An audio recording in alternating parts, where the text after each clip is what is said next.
रोग होता है। यदि आपका योग अर्थात मन वचन काय शुभ नहीं है। शुभ कब होगा?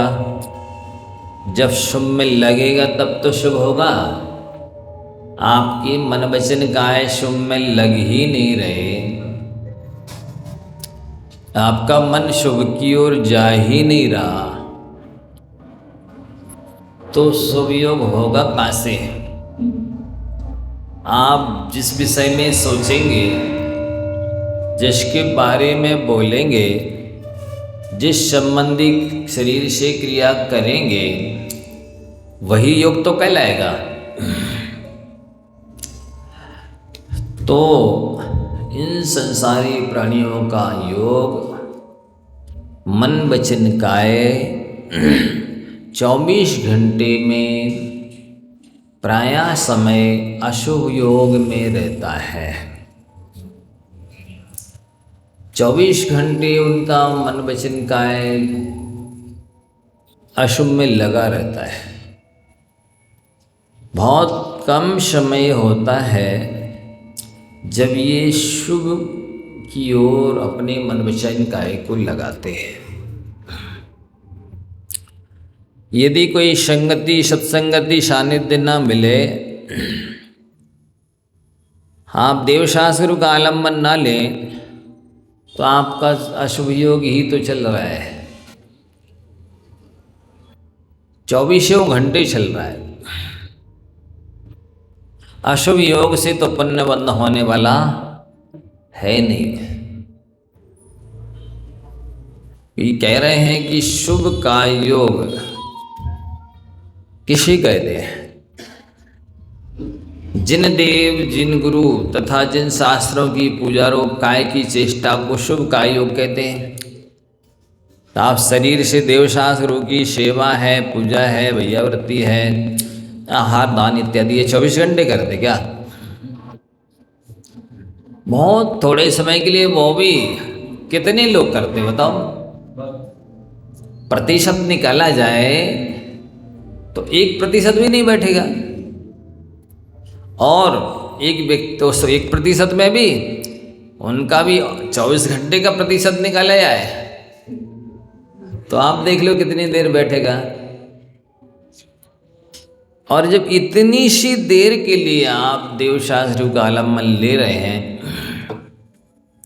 पंच परमेष्ठी का आलम्बन ले रहे हैं, अपने मन को वचन को काय को उसमें लगा रहे हैं, तो कितना पुण्य बांधा। और फिर इसके अलावा जो शेष समय आप विषय कषाय में प्रवृत्त रहे हैं, 4 संज्ञाओं में लगे रहे, तो उन सब से तो केवल पाप ही बंधना है।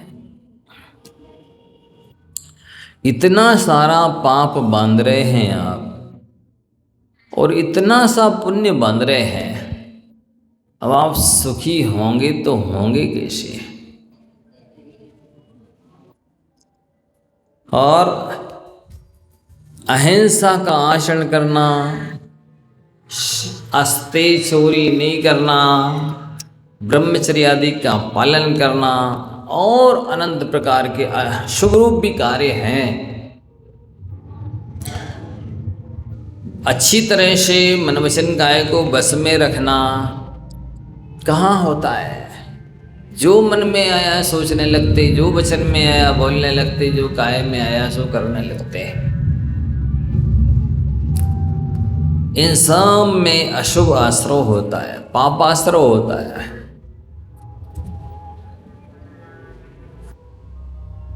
कैसे दुर्लभता से तो ये मन वचन काय मिले,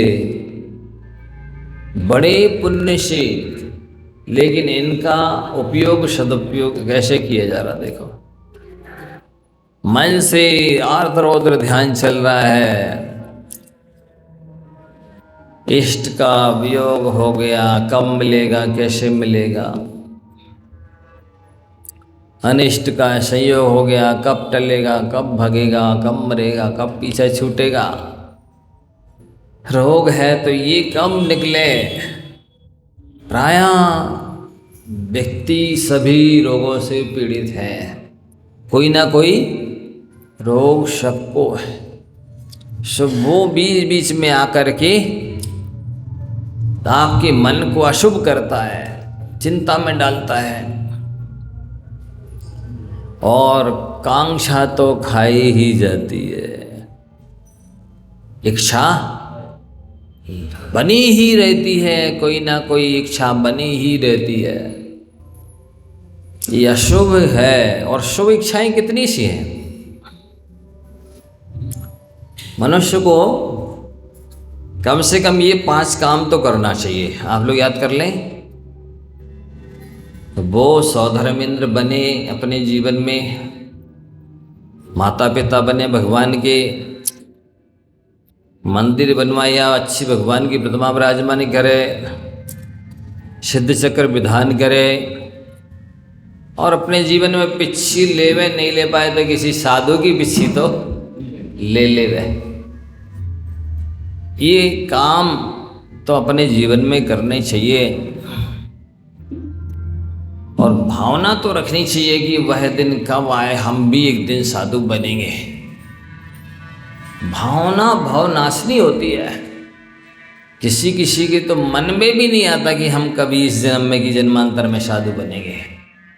ऐसे 99% लोग होंगे। आप लोगों की बात नहीं कर रहे हैं, आप लोग तो सदैव भावना भाते होंगे। हाँ, भजन सुनाते रहते ना।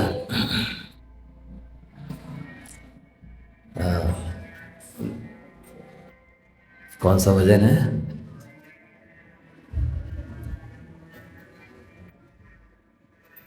मैं धर कर दिगंबर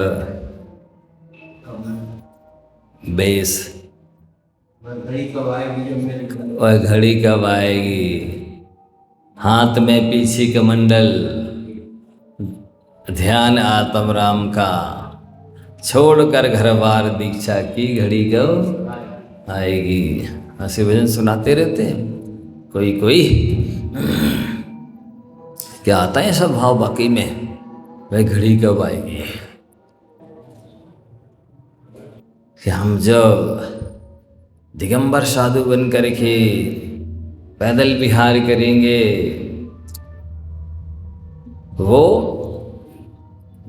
रामचंद्र जी वन में विचार करते हैं, एकाकी निष्प्रहा शांता पाणी पात्रो दिगंबरा, कदा हम भविष्यामि कर्म निर्मूल लक्ष्यमम। हे भगवान, वह अवसर कब आएगा जब मैं एकाकी होऊंगा। एकाकी होना बड़ा भागी है, बड़ा भागीपना है, पुण्यवानपना है। लोगों को भीड़ अच्छी लगती है, कोई संगी साथी हो, कोई मित्र मंडली हो, कोई रिश्तेदार कुटुंब कबीला होवे, लेकिन वो विचार करते एकाकी निष्प्रहा, जिसके कोई स्प्रहा, इच्छा, कांक्षा, वांछा कुछ भी नहीं है। ये बड़े पुण्यवान जीव होते हैं जिसको कोई आवश्यकता नहीं होती है, कोई इच्छाएं ख्वाहिशें नहीं होती हैं। धन्य है वे जी, एकाकी निष्प्रहा शांता, बड़े शांत रहते हैं, बिल्कुल शांत रहते हैं। उथल पुथल नहीं होती, सागर से गंभीर बने रहते हैं, मेरु से अचल बने रहते हैं, पृथ्वी की तरह सहनशील बने रहते हैं, वायु की तरह निसंग रहते हैं,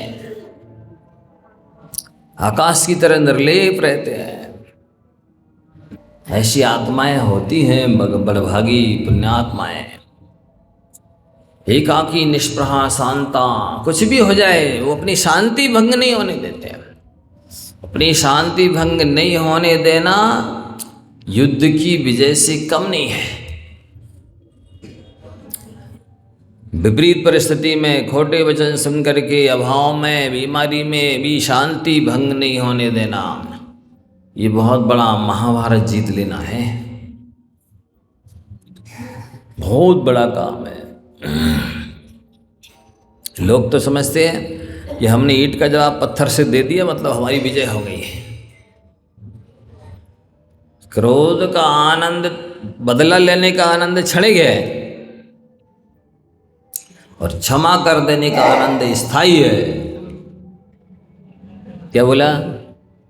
बदला लेने का आनंद क्षणिक है और क्षमा कर देने का आनंद स्थायी है।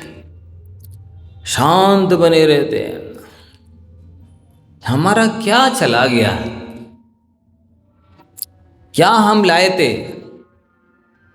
जो मिला यहीं मिला, जो लिया यहीं लिया, जो दिया यहीं दिया, जो गया यहीं चला गया। हमारा अपना आत्मा का तो कोई गुण कम हुआ नहीं। आत्मा की कोई शक्ति रिद्धि सिद्धि तो कम हुई नहीं। मान लिया कि इन्होंने ऐसा कह दिया, उन्होंने वैसा व्यवहार कर दिया, उन्होंने पूछा नहीं, उन्होंने ऐसा नहीं की, सब मान्यता पर निर्भर करता है। प्रभावित नहीं हो तो नहीं हो, जैसा है ठीक है। ये है शांत बने रहना। चंद्रमा की प्रकृति के लोग जो होते हैं, जल की तरह शीतल जो होते हैं, वो लोग बहुत जल्दी आत्मकल्याण के पात्र होते हैं। जो नखरेबाज हैं, मिर्ची की तरह भनभनाते हैं, सूरज की तरह तेज तर्राट वाले होते हैं, उनको सम्यक दर्शन भी नहीं होता। क्षुद्र उद्र उग्र व्यग्र व्यक्तियों को सम्यक दर्शन नहीं होता। बिल्कुल जो सौम्य शांत गंभीर बने रहते हैं, हर परिस्थिति में अपमान हो तो ठीक, सम्मान हो तो ठीक, निंदा हो तो ठीक, प्रशंसा हो तो ठीक, हानि हो तो ठीक, लाभ हो तो ठीक, सुख हो तो ठीक, दुख हो तो ठीक। एक वृद्ध बाबा था, वो जैन नहीं था, जैनेतर था। शास्त्र नहीं पढ़े थे, प्रवचन नहीं सुने थे, सत्संगति नहीं की थी। उसके लगभग 60 वर्ष के आसपास 2 बच्चे हुए। संतान हुई तो कब हुई? 60 वर्ष के आसपास।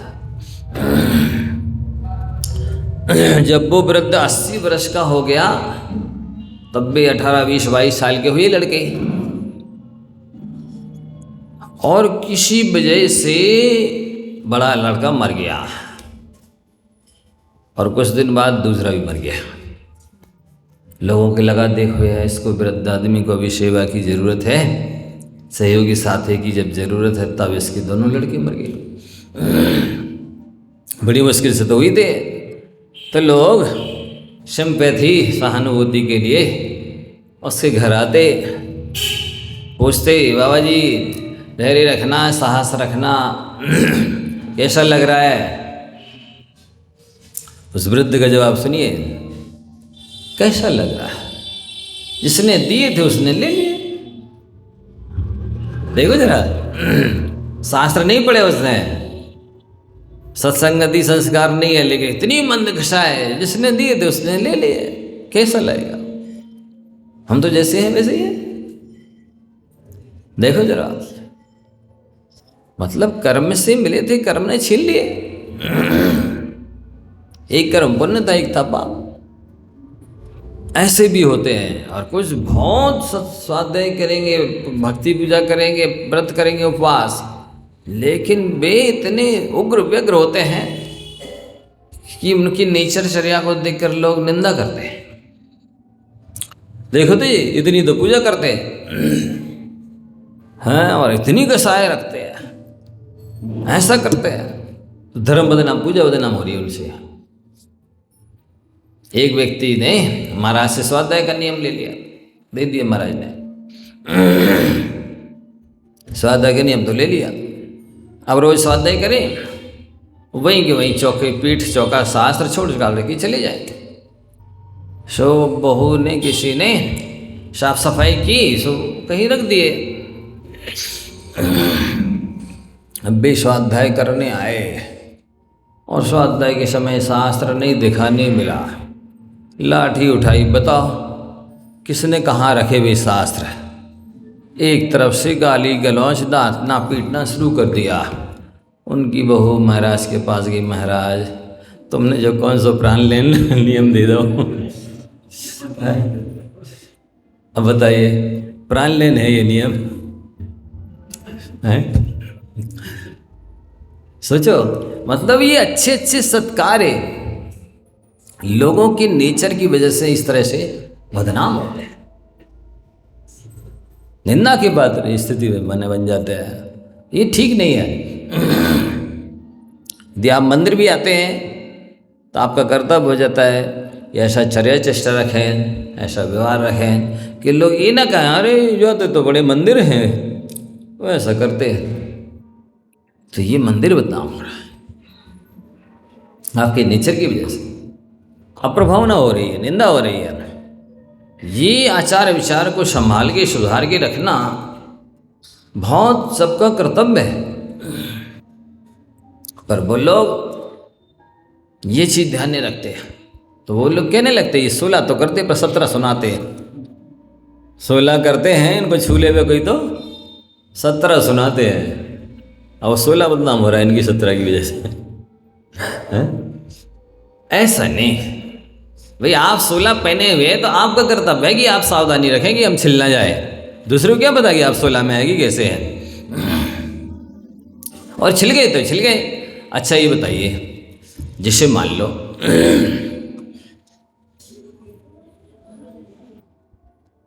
आपको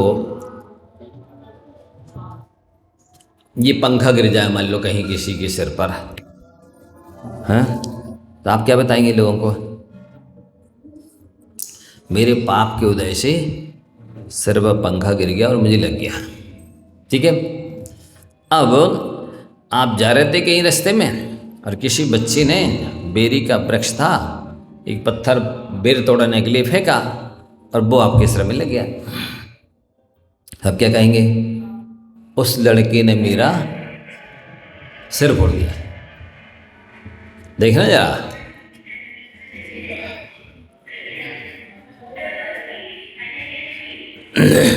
देखो इनकी परिभाषाएं, इनकी सिद्धांत, इनकी मान्यताएं।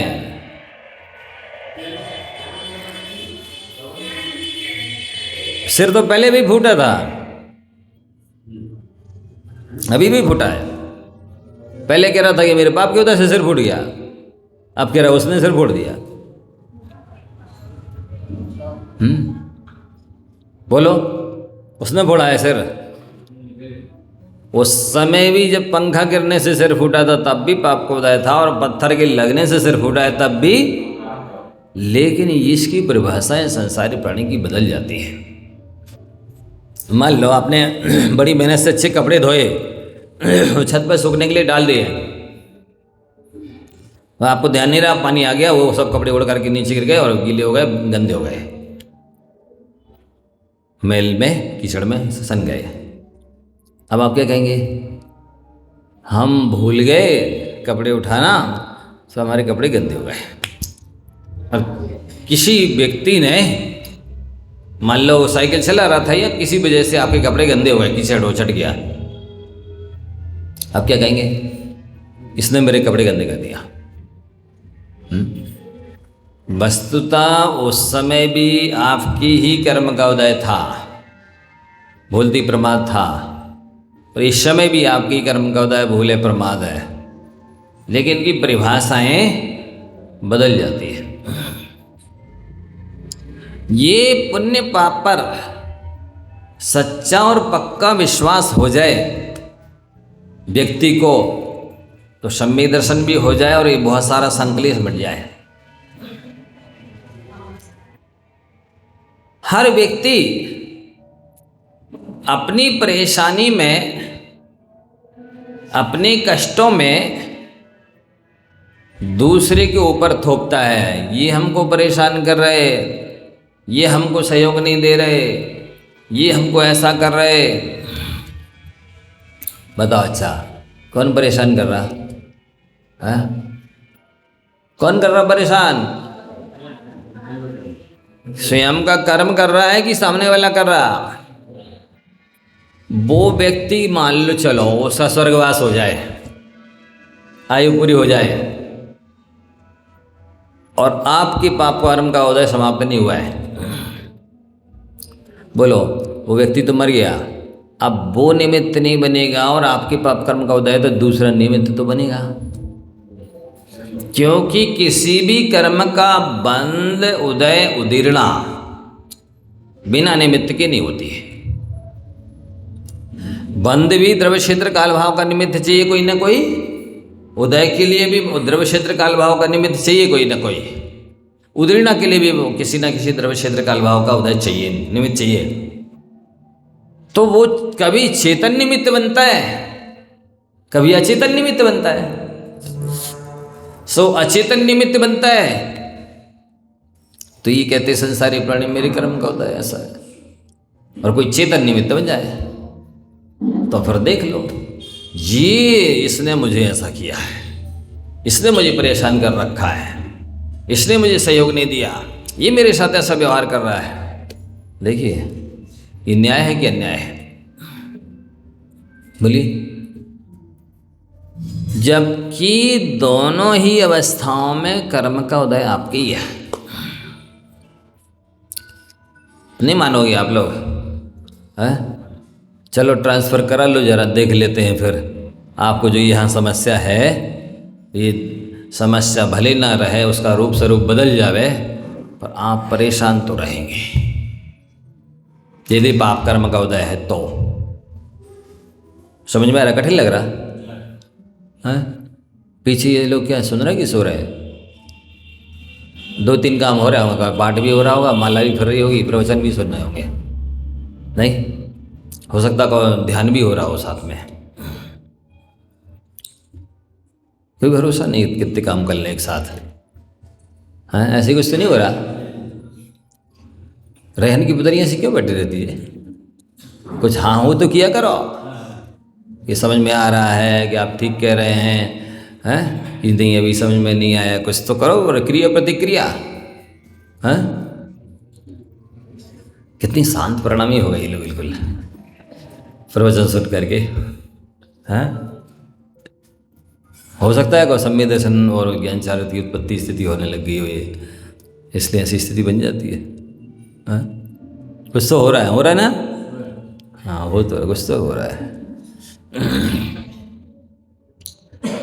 नहीं, ये आप विचार करिए इस बात पर कि यदि आप स्वयं का पुण्य और पाप स्वीकार कर लेते हैं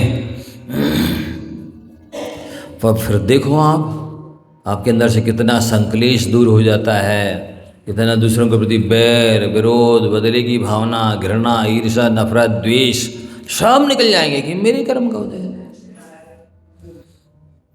अब मैं किसे दोष दूं? सम्यक दृष्टि होगा तो सदैव अपने को दोषी ठहराएगा। बोलो, सीता जी को रामचंद्र जी ने जंगल में छोड़ दिया, गर्भवती थी, अकेले को तीर्थ यात्रा के बहाने कहाँ छोड़ा? बियाबान जंगल में, घनघोर जंगल में, जहां पर मनुष्य का नामो निशान नहीं, निर्जन, जनेभ्या निष्क्रांता इति निर्जना, जन नहीं है वहां पर, जन माने मनुष्य नहीं, उसको निर्जन बोलते हैं। ऐसे स्थान पर छोड़ दिया। अब सीता जी ने क्या कहा? रामचंद्र जी की ठर्री बांधी। हाँ, कैसे निर्दयी है? मुझवला को, गर्भवती को ऐसे महचारी करके, झूठ बोल करके, तीर्थ यात्रा के बहाने जंगल में छोड़ते, दया नहीं आई? कितने निर्दयी हैं,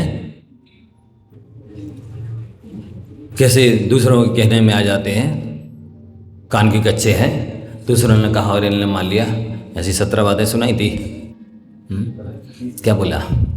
मैंने किसी जन्म में किसी पति पत्नी का वियोग किया होगा, कराया होगा, किसी पक्षी युगल को उसके माता पिता से अलग कर दिया होगा, मैंने रात्रि भोजन किया होगा, वो जो पाप किए हैं उनका उदय आ गया मेरे यहाँ।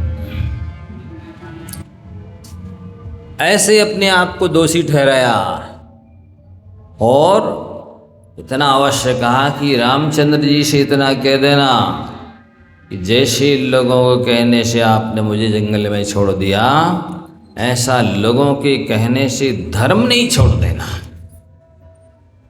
ये है सम्यक दृष्टि की पहचान, ये विवेकी भेद विज्ञानी की पहचान है, ये आत्मार्थी की पहचान है। मान लो आप दूसरे को दोषारोपण कर भी देवें कि इनकी वजह से ऐसा हो रहा मुझे, तो क्या आपके दुख मिट जाएंगे? क्या आपने किसी को अपराधी दोषी ठहरा दिया तो आपके कर्म का बदला उसको आने लगेगा? और कई गुने ज्यादा कर्म बनेंगे। इसलिए स्वाध्याय करो, अच्छी तरह से अपने ज्ञान को परिमार्जित करो, बढ़ाओ, जिससे कि आपकी धारणा मान्यता ठीक हो जाए। अन्यथा मिथ्यात्व की 70 कोड़ा कोटि सागर की स्थिति है। त्रिकाल में कभी सम्यक दर्शन होने वाला नहीं है। ऐसी गलत धारणा, दो दृष्टि होती है, एक श्वान दृष्टि, एक सिंह दृष्टि। सिंह को कोई बंदूक चलाए तो वो बंदूक को नहीं झपटता, किसे झपटता है? वो मारने चलाने वाले के लिए झपटता है।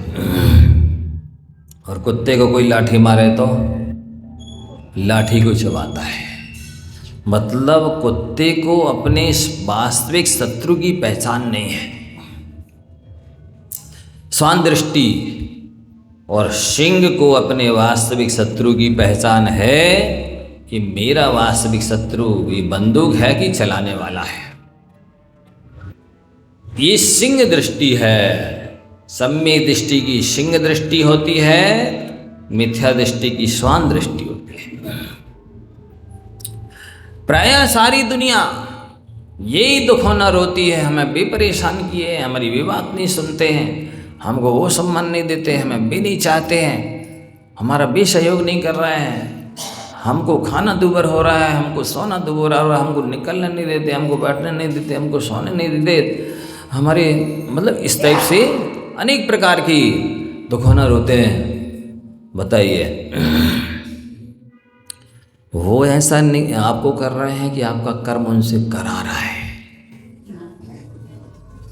आपका पाप कर्म उनसे ऐसा व्यवहार करा रहा है, वो कर नहीं रहे हैं। यदि आपके पाप कर्म का उदय नहीं होता तो ये विसंगति आपके ही साथ क्यों बनी, इनके साथ क्यों नहीं बनी, दूसरे के साथ क्यों नहीं बनी वैसी विसंगति, दूसरे के साथ क्यों नहीं वैसा व्यवहार किया जा रहा है? क्योंकि उसके कर्म का उदय नहीं है। सीधी सी बात, आपके ही कर्म का उदय है, इसलिए आपके साथ में ऐसा व्यवहार हो रहा है। करते समय तो हंस हंस के किया, कर्म हंस हंस के बांधे, अब जो उदय आ रहे हैं तो रो रहे हैं। यही अन्याय अनीति कहलाती। सम्यक दृष्टि अन्याय का, अनीति का, अवक्ष का त्यागी होता है, बिना नियम के त्यागी होता है। बताइए, आपके है इनका त्याग नहीं है तो आप अभी भी सम्यक दृष्टि नहीं है और आगे भी होने की संभावना भी नहीं है।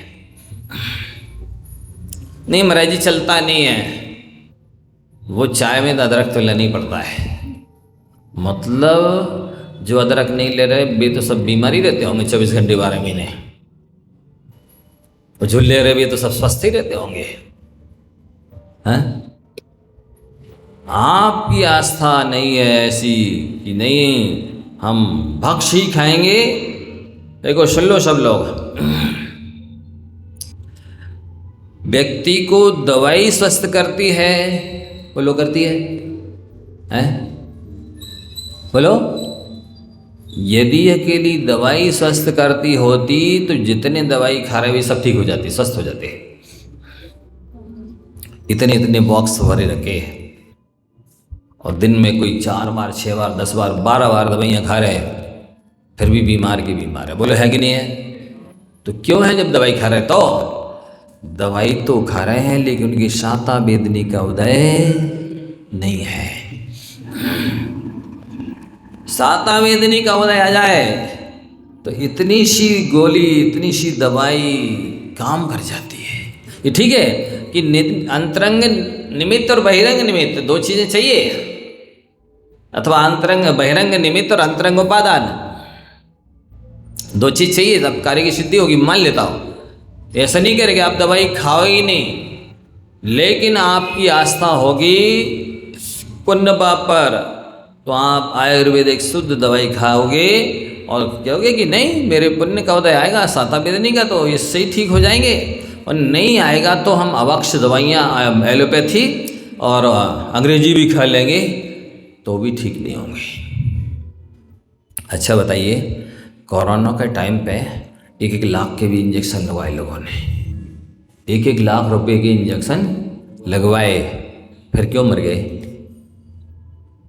और ऐसा भी देखा गया कि जो कोरोना से पीड़ित था उसकी जो दवाई कर रहा था वो मर गया, और कोरोना से जो पीड़ित था वो ठीक हो गया है। बहुत से हो गए ना ऐसे, जो पीड़ित था वो ठीक हो गया और जो ठीक था वो मर गया। ऐसा क्यों? क्योंकि इसके साता वेदनी का उदय आ गया और उसकी असाता वेदनी का उदय आ गया। ये विश्वास करना बहुत जरूरी है। लोगों को अपने किए हुए कर्मों पर ही विश्वास नहीं है, फिर दूसरे पर क्या विश्वास करेंगे वे? हैं? देवशास्त्रों का क्या विश्वास करेंगे? वे तो दूसरे हैं। जब जो तुमने खुद अपनी आत्मा में बांध रखे उन पर विश्वास नहीं है। अच्छा बताओ, ऐसा भी संभव है क्या कि दूसरा पाप बांधे और आपको भोगना पड़े? स्वयं कृतम कर्म यदात्मना पुरा फलम तदीयम लभते शुभाशुभम परेण दत्तम यदि लभते स्फुटम स्वयं कृतम कर्म निरर्थकम। पुरा पहले का मतलब इस जन्म में भी हो सकता है और सैकड़ों हजारों लाखों भाव पहले भी हो सकता है। एक लौकिक कहानी है, कहते हैं कि भीष्म पितामह बाणों की सैया पर लेटे रहे, 6 महीने पड़े रहे, पर प्राण नहीं निकले उनके। तो किसी अवधि ज्ञानी मुनिराज से किसी ने पूछा कि इन्हें ऐसा कौन सा कर्म किया जिस कर्म के उदय में इनको बाणों की सैया पर लेटना पड़ रहा है। अवधि ज्ञानी मुनिराज ने उनके भाव पलटाए, 1 2 3 4 5 6 7 8 करके 99 भाव तक देखे। ऐसा कोई पाप नहीं किया था, कर्म किया था कि जिसके उदय में उनको बाणों की सैया पर लेटना पड़ता। लेकिन 100 भाव देखे तब भी ऐसा कोई कर्म नहीं किया था। 101 नंबर का भाव देखा तो उस समय ये किसान की पर्याय में थे, परेना लेकर के खेत पर जा रहे थे। एक सांप जा रहा था तो उसको ऐसा मार दिया और उछाल करके, जो बमूरा का वृक्ष होता ना जिसके पत्ते में कांटे कांटे होते हैं, उस पर डाल दिया, फेंक दिया। चले गए खेत पे, लौट के आए, पता नहीं दिमाग में क्या है, अरे छटपटा रहा, तड़प रहा है बेचारा, चलो निकाल देते हैं। निकाल दिया। बोले वो 1 से 1 भाव पहले का बांधा हुआ कर्म आज उदय में आया, उसको जिसके पत्ते में कांटे होते ऐसी जगह डाला था, तुमको बाणों की सैया पर तड़पना पड़ रहा है। तो अपन कहते हैं महाराज जी हमने कौन से कर्म किए जो हम इतने परेशान कर रहे? मतलब नहीं किए हैं, वो कर्मोदय में आके परेशान करने लगेगा कि दूसरे कर्म आपको सता रहे। बोलो, स्वयं कृतम कर्म यदात्मना पुरा। इस जीव ने आत्मा ने पहले जैसे कर्म किए हैं, फलम तदीयम लभते शुभाशुभम। उसी कर्म के शुभ और अशुभ कर्म को, फल को ये जीव भोगता है। परिणतम यदि लभते स्फुटम, दूसरे के द्वारा दिए हुए कर्मों का फल ये जीव भोगने लगे तो स्वयं के किए हुए कर्म निष्फल चले जाए, बेकार हो जाए। अच्छा ईमानदारी से बताओ कि यदि ऐसा हो बे, आप जो सत्कर्म करें उसका फल दूसरे को मिलेगा। देखो बंदरे बैठे, झूठ नहीं बोलना। आप जो अच्छे कर्म करो उसका फल दूसरे को मिलेगा। बताओ आप ईमानदारी से करोगे अच्छे काम?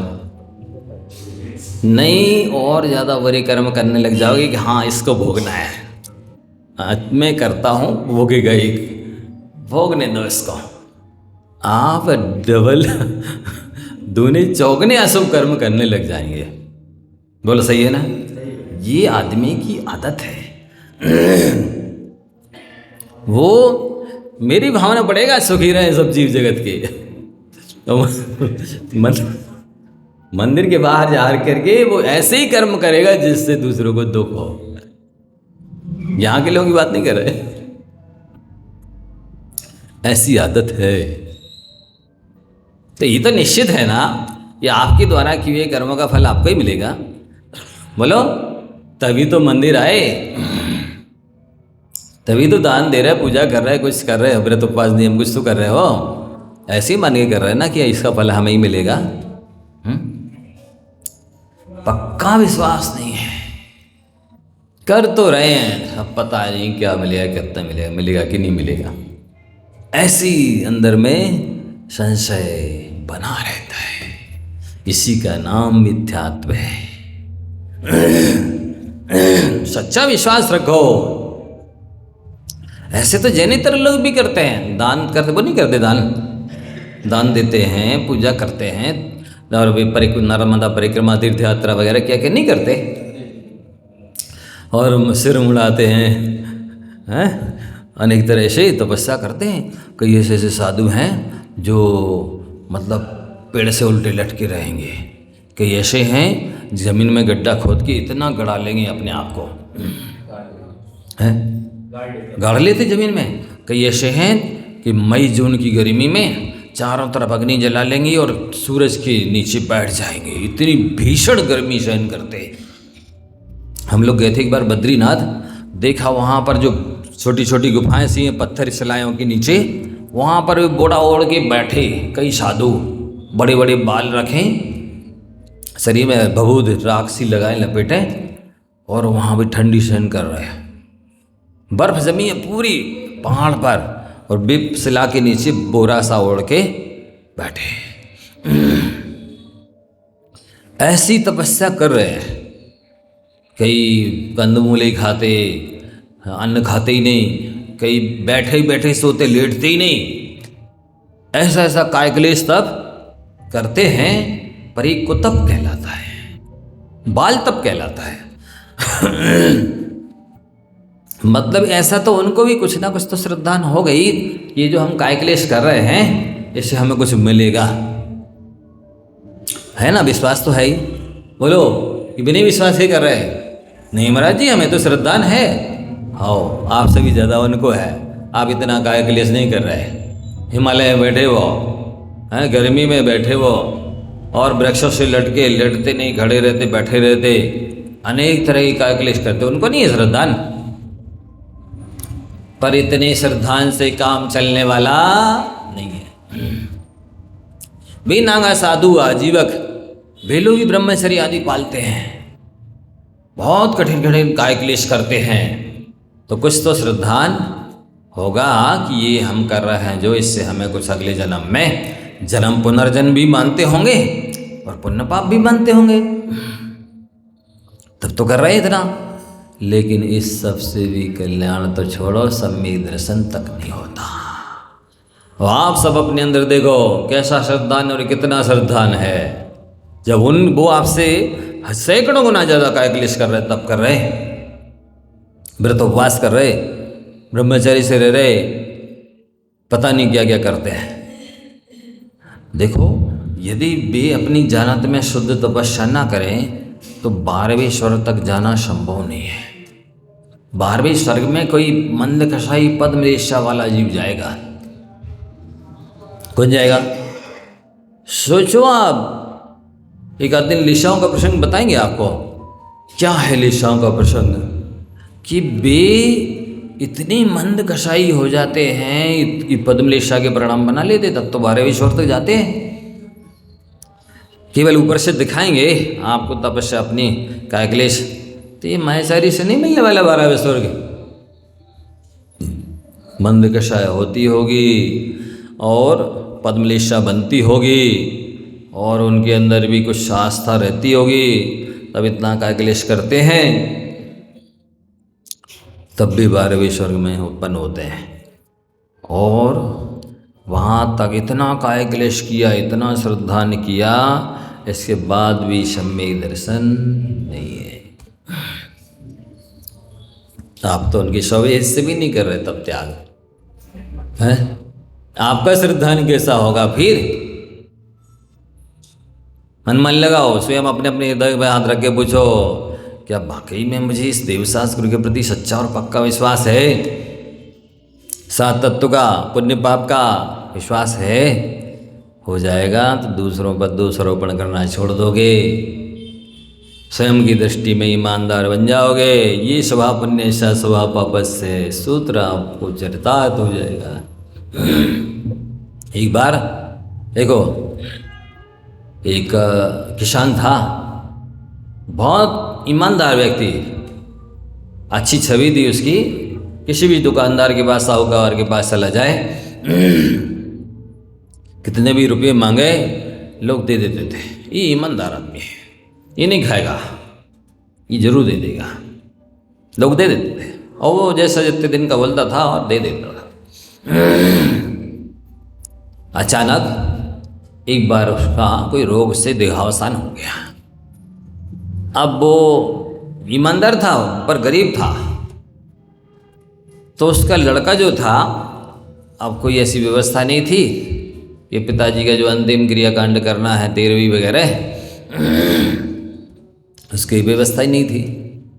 तो वो एक गांव में, जहाँ उसके पिताजी आया जाया करते थे, लेन देन करते थे, चला गया। सेठ जी, मेरे पिताजी का देहावसान हो गया है, मुझको पैसों की ज़रूरत है। सेठ ने कहा, अच्छा तू फलाने का लड़का है? हाँ सेठ जी। हाँ तो ले जा, वो तेरा पिता तो बहुत ईमानदार था, उसने कभी किसी के पैसे नहीं खाए, जब भी बोला था उसने पैसे दिए। कितने पैसे चाहिए? बोले सेठ जी 20,000 रुपये चाहिए। ठीक है ले जा, दे दिए। अब वो चला ले करके पन्नी में एक रख के और अपनी टोपी पगड़ी में रख लिए। जा रहा था, रास्ते में थक गया, विश्राम करने के उद्देश्य उसी जंगल में रास्ते में एक वृक्ष के नीचे पगड़ी उतारी और रख के सो गया। ऐसे बाजू में सो गया। तेज हवा चली, वो पगड़ी उड़ गई। थोड़ी देर में आंधी तूफान आया और पानी गिरा, वो वहाँ गिरा तो वो और गीली हो गई, और वहाँ से भैंसें निकली, तो उन्होंने उसके ऊपर गोबर कर दिया। वो जा रहा था ना जब, तो उसके मन में ये विचार आया था, सेठ जी ने मेरे से कोई सोना चांदी तो रखवाया नहीं है, कोई गवाह भी नहीं मांगा कि भाई तुम्हारा कोई गवाह है, पैसे ले रहे हो, मैं नहीं दूंगा, क्या कर लेंगे सेठ जी? क्या विचार आया उसके मन में? जब लेके जा रहा था तो ये विचार आ गया कि सेठ जी ने बदले में, पैसों के बदले में कोई जीवन गिरवी भी नहीं रखा मेरा सोना जेवर, और कोई गवाह भी नहीं मंगाया, मैं नहीं दूंगा, क्या कर लेंगे सेठ जी? और बस ऐसे सोचते हुए जा रहा था, वो पगड़ी रख करके सो गया, हवा में उड़ गई और गैया भैंस ने गोबर कर दिया। अब जैसी नींद खुली, अरे पगड़ी कहाँ उड़ गई, कौन ले गया? एकदम घबराया। अब क्या करें? बहुत कोशिश की उसने, इधर उधर घूम करके चारों ओर देखा, पगड़ी नहीं मिली।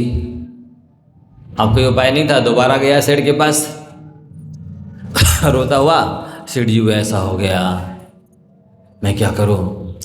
मैंने थोड़ी देर के लिए झपकी लग गई, नींद लग गई, और वो पगड़ी पता नहीं कौन ले गया उठा के। मैंने बहुत दौड़ी, मिल ले रही है, तू चिंता मत कर, ले 20,000 चाहिए ना तेरे को, ले जा। सेठ जी ने फिर दे दिया। अब लेके फिर चला। अब उसका मन बदल गया, बोलता देखो सेठ जी ने दोबारा भी मेरे से कोई सोना गिरवी नहीं रखवाया और किसी गवाह की भी नहीं बुलाया, और उन्होंने मेरे पर इतना विश्वास किया, दोबारा दे दिए। नहीं मैं अब दे दूंगा देखना जरा, और भी पिछले भी दे दूंगा, जैसे मेरे पास आएंगे तो ये पुराने पैसे भी और ये भी मैं ब्याज के दे दूंगा। सेठ जी ने यदि मेरी इतनी इज्जत रखी है तो मैं उनके पैसे वापस कर दूंगा। अब गया, ये क्रियाक्रम किया, और कुछ दिन बाद फिर उसी रास्ते से उसका गुजरना हुआ, तो पानी गिरा था, तो वो गोबर धुल गया और वो उसको पगड़ी मिल गई। उसी की पगड़ी जिसमें पन्नी में पैसे रख के उसने रखी थी वो मिल गई। अरे ये तो वही पगड़ी है, मेरी पैसे मिल गई, खुश हो गया। अब दोबारा जब लौट के घर गया, माँ से उसने सारा हाल सुनाया। माँ, पहले ऐसा हुआ, जब मैं पैसे लेने गया तो सेठ जी ने दे दिए, मेरे मन में ऐसा भाव आया कि नहीं दूंगा तो क्या कर लेंगे। सुबह मैं उतार के सो गया था, सुबह ये गुम गई थी पगड़ी। दोबारा गया, सेठ जी ने फिर दे दिए, तो मेरे मन में आया कि नहीं नहीं मैं दे दूंगा, मैं ब्याज के दे दूंगा। मैंने यदि इतनी इज्जत रखी है, सेठ जी ने इतना विश्वास किया है, तो मैं खाऊंगा नहीं। तो मैं कुछ दिन बाद गया, उसी रास्ते से गुजरा, तो ये पगड़ी मिल गई। अब देखो उसकी माँ क्या बोलती है, बेटा पैसों की कमी नहीं है, साफ नियत की कमी है। लोगों में पैसों की कमी नहीं, साफ नियत की कमी होती है। इसलिए जैसे ही अपने अंदर बेईमानी आती है, अपने पास की जो जायदाद होती है, अपनी जो पास की सोना चांदी इत्यादि होती संपत्ति होती है, वो भी कपूर की तरह उड़ जाती है, क्योंकि आपने अपने भाव खराब किए। समझ में आया? और जैसे ही हमारे भाव सुधरते हैं, उससे पुण्य बढ़ जाता है, समस्याएं अपने आप सुलझ जाती है। जो चीज़ गई हुई है वो भी वापस मिल जाती है। शुभा पुण्यश्च शुभापस्य पापस्य। अशुभ योग मन वचन काय किया, पाप का बंधा हो गया। शुभ मन वचन काय किया, पुण्य का बंधा हो गया। ये मूल संपत्ति है। मूल संपत्ति क्या है? ईमानदारी। मूल संपत्ति क्या है? व्यक्ति यदि स्वयं की दृष्टि में ईमानदार बन जाए तो धन की कमी नहीं होती है, यश की कमी नहीं होती है, सम्मान की कमी नहीं होती है, व्यवस्थाओं की कमी नहीं होती है। जैसे हमारे मन में पाप समाता है, सो पाप अनेक तरह की प्रतिकूलताएं खड़ी कर देता है। समय हो गया है। जय वाणी की